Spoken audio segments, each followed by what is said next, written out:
Am I the a-hole for telling my boyfriend I wasn't donating part of my liver to him? My boyfriend, 31 male, in the past had a binge drinking problem before we met. By the time we met, he had been sober for years, but he had cirrhosis on his liver that doesn't look to be getting better. It had some really bad lab results. He also had an embolism in his lungs, so had reduced his lung function and diabetes. We went to a liver specialist who mentioned that my boyfriend might need a liver transplant in the future, and he came back pretty bummed about that, understandably. He then, not seriously, but kind of hopefully let me know that I should donate part of my liver to him if we matched. I told him no, and I was kind of shocked he would ask. We've been dating 8 months, and while I like him, I'm not convinced he is the one yet.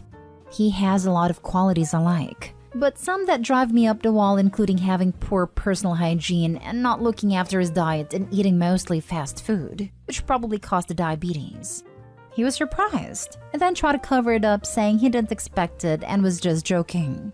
I felt like he was serious, but didn't want to seem that way, and told him I would only think about doing something so personal for a parent, sibling, or spouse, and only if we were in good terms. Then he joked that he could just ask me to marry him to get my liver, and I told him now that he's mentioned it, it would make any marriage proposal seem disingenuous, so I wouldn't get matched to see if I was a candidate beforehand.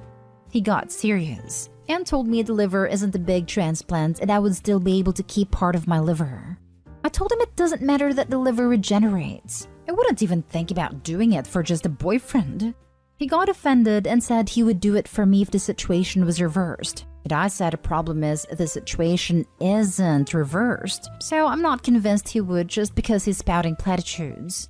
He got really angry and stormed out and hasn't been back in hours. Am I the a-hole for being overly honest with him that I wouldn't donate any liver for him? Now for the top comments. This is a bad sign, and more than just this one level. A big part of recovery is taking responsibility for your past. He doesn't appear to be doing that if he's expecting your help, even if he framed it as a joke. 8 months is way too short of a time for him to have the impression you'd be willing to donate one of your organs, particularly when the need for it stems from his past addiction struggles. I think your instincts might be correct. He's not the one. You and your liver should run, not stay whole. If Opie wanted, she could get tested and let the doctor know she doesn't want to donate if a match, and the doctor will just say not a match. But honestly, just throw away the whole man who wants to make "I was just joking," but treats you as if it were serious jokes. It ties into what the above comment was saying, that recovery means taking responsibility for your past. Jokes like that show the kind of person who wants to do whatever but face zero consequences. Not stay whole. Not stay whole. No one, and I can't believe I have to say this, is entitled to your liver. Dear Lord, it's your literal organ and you can do whatever you want with it. We've seen gold diggers and now we see a liver digger. Not stay home. It seems like from your message, you already know deep down that he's not the one. Even if he was the one, I wouldn't do it for a boyfriend. I might do it for a spouse because at that point we are married, but that's just me. Opie, you're absolutely right. He has also ruined any future proposal with his comments too, as it will also come across as disingenuous and conniving. He definitely wasn't joking considering he kept pushing the subject after you said no. You're so unbelievably not the a-hole. Next story is titled, Am I the a-hole for deeply insulting my mom's boyfriend's son at a family event because I thought something he said was a little misogynistic? We had a little garden party a few days ago at my mom's long-term partner's, John, weekend house. His older son, Charles, was also there. Charles is 32, lives with his mother, unemployed, and maybe worked a total of 1 year in his entire life if we add up the bits. He doesn't have any mental or physical disabilities, and he has a degree in computer science. He is just lazy and always brings up excuses for why he doesn't have a job. Charles spends his days playing video games, taking care of his 2 dogs, his newest excuse to why he can't work. And he keeps his mom's apartment clean, does their laundry, and he thinks that's enough contribution. His younger brother also lives with them because if he moved out, he would have to stop financially contributing, and their mom couldn't afford to feed / clothes / etc. Charles and herself anymore. I think it's fair to say that Charles is a leech.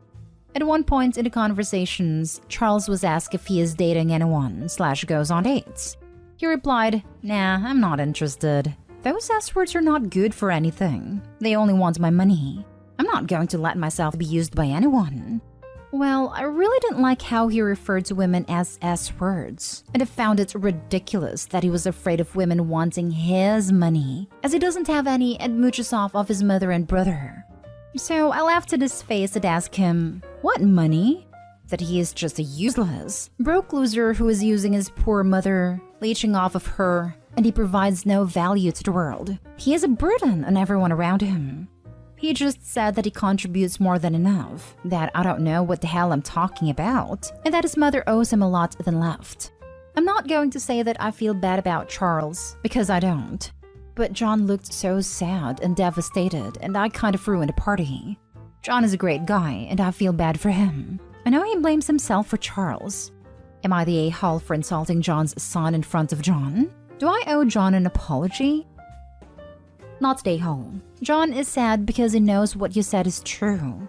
Charles is what makes him upset, not you. But if you want to talk to him about it, I think that would be okay.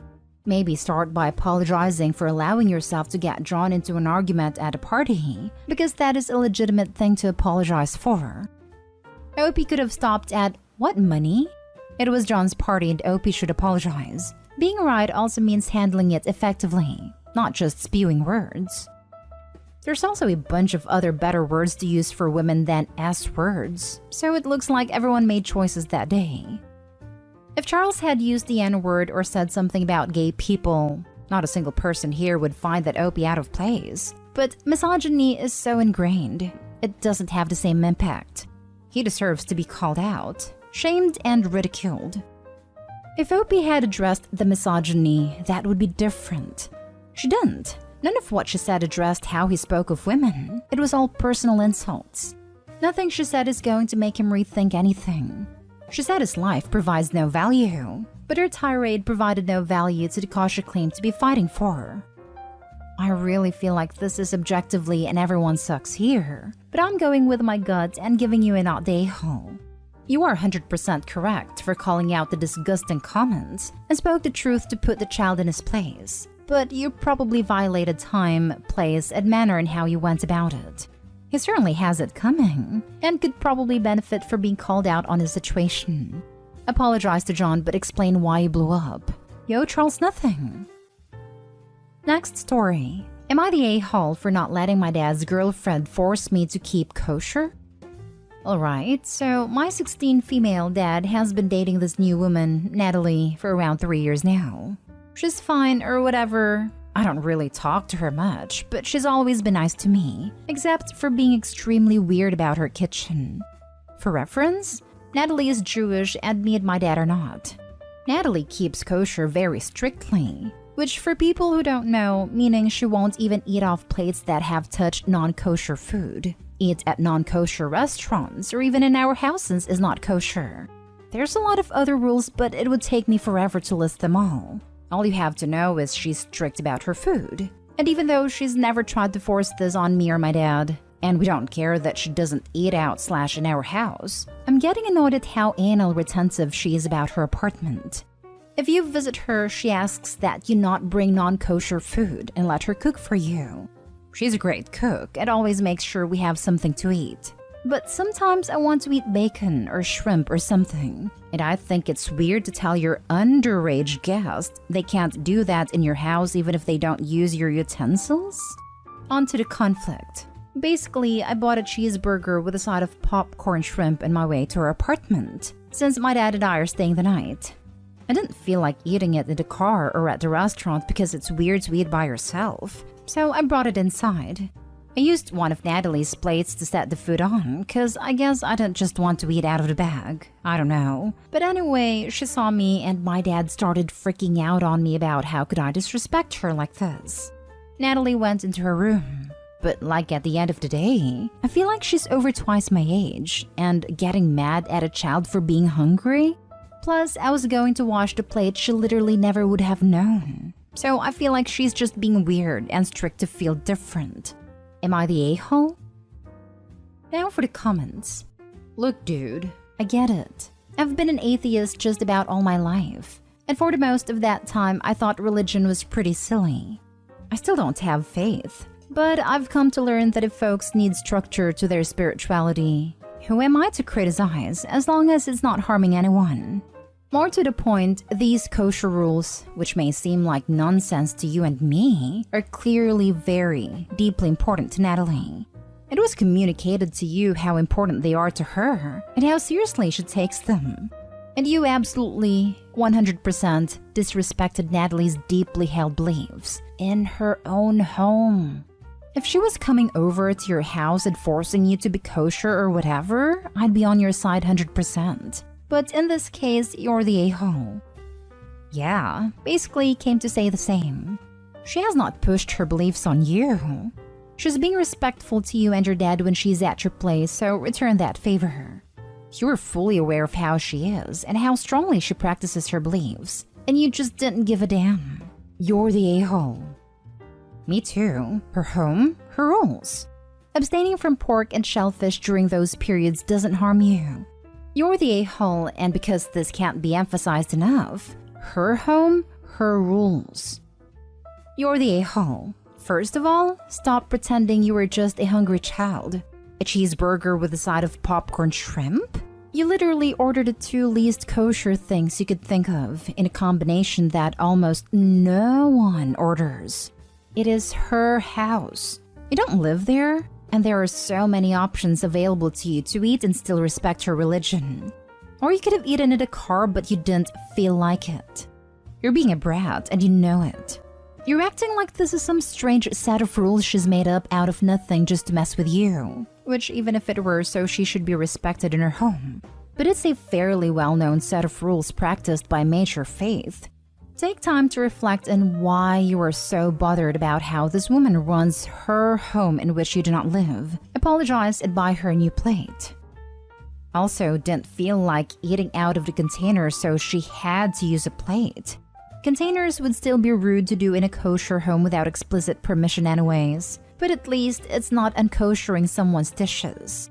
I know Jews who keep a kosher kitchen but are cool with non-kosher food in paper plates, or in areas outside their main kitchen, like using a kitchenette in an entertainment space or eating in the living room, etc.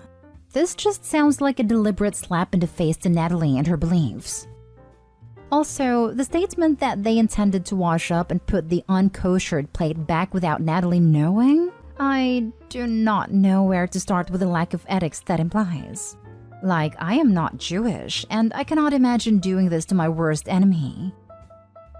Last story is titled, Am I the a-hole for no longer giving an employee discount to someone who quit working for me? I know the title sounds ridiculous. If you don't work somewhere, you are not an employee, and as such, you do not qualify for an employee discount there. But hear me out, it's more complicated than that, and I just might be the a-hole here. I own a company that has several diverse revenue streams. We own a real estate, we own restaurants, we own a vape shop, and we own several convenience stores/gas stations. I offer every employee of my company 20% reduced rent if they choose to rent one of my properties. So if you're a vape shop employee and your rent is supposed to be $1,000, it's $800. One of my employees, Valerie, recently decided that she needed to focus on school and she would no longer be able to keep her part-time job at my store. Her rent is supposed to be $600, but with a 20% less, she's been paying $480 a month for the past 2 years. After she quit, she paid us the normal $480 that she had been paying as an employee. I had my property manager send her a letter letting her know that she was short $120 and that she had a 30-day grace period to make up the difference before I would add late fees. Her mom sent me an angry email saying that it's not fair for me to punish her daughter for having poor mental health and being unable to hold down a job while going to school. On the one hand, I feel like I'm not the a-hole because I'm sticking to the contract we signed. On the other hand, I kind of feel like I am the a-hole because that $120 per month isn't gonna make or break me. But on the other hand, if I give her the discount even though she's not my employee, I would feel morally obligated to reduce all of my rents by 20%. And as such, I would no longer be making a profit at all by renting these places out. Please note, if your answer is you're the a-hole because all landlords are bad, I am going to completely ignore your comment. Might as well not waste your time. Nothing is as black and white as you are pretending life is. Not the a-hole. Landlords aren't obligated to have mental health clauses in their rental agreements. Valerie signed a rental agreement and is responsible for knowing the terms of the agreement. Having her mother email you is ridiculous. Kind of feel better about my decision with the first 3 comments all being unanimous. I guess the guilt trip her mom laid on me was working a bit too well. Just the fact her mom had not her mail you is reason enough in my opinion. Not the a-hole. You're not punishing her as her mother claims. When she was working for you, she was essentially earning credit towards her rent. Now that she is not working for you, she no longer earns that credit. Also, what business does her mother have in this? Is mom want a lease? You and Valerie signed a contract. Unless mom has taken over her finances or something, she has nothing to do with this. Nah, she's not even in the same state we are. I think she complained to her mom and her mom went full mama bear. Your rental discount for employees are really quite generous, and so long as the contract is clear about the terms, then not the a-hole. As you said, once you start doing favors, then everyone will take advantage. I think you're legally in the clear, but maybe draft a letter for employees in the future. When they quit, reminding them the rent will change as of specific date. Not the a-hole. You give a discount as a thank you for good service and for working for you. She does not work for you, so you have no obligation to give her the discount. A bit of notice would have been nice, as she probably didn't think about it. But yeah, don't give her 20% off because then other employees would feel hard done by. I agree. It would have been nice if she had given notice that she was quitting. Then we could have possibly worked something out. Lol, your reply made me giggle. I have a small company with 6 employees and quitting on the spot really screws me over. Had one quit the day before I left on vacation and almost ruined it.